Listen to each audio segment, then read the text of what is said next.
Bakıda yerləşən apteklərdən birində insident baş verib. Aptek sahibinin sözlərinə görə bir qrup qaraçı aptekdə oğurluq etməyə cəhd göstərib. Bildirilir ki, hadisə zamanı aptek dişçisinin çantası yoxlanılıb, lakin hər hansı oğurluq əşyası aşkar edilməyib. Buna baxmayaraq gərginlik artıb və iddiaya əsasən işçi yerə itələnib. Hadisə ətrafdakıların müdaxiləsi ilə daha da böyümədən sakitləşdirilib.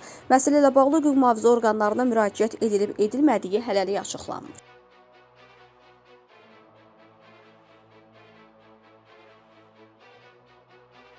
Yeni il günü atəşfəşanlıq nəticəsində Bakıda və bölgələrdə yeni il yolkası yanıb. Quraşdırılan yolkada qəfil yanğın başlayıb. Hadisə yerlərinə Fövqəladə Hallar Nazirliyinin Dövlət Yanğından Mühafizə Xidmətinin yanğından mühafizə hissəsinin yanğın söndürən avtomobilləri və şəxsi heyəti cəlb edilib. Qısa müddət ərzində alovların qarşısı alınıb. Baş verən yanğın hadisələri ilə bağlı araşdırma aparılır.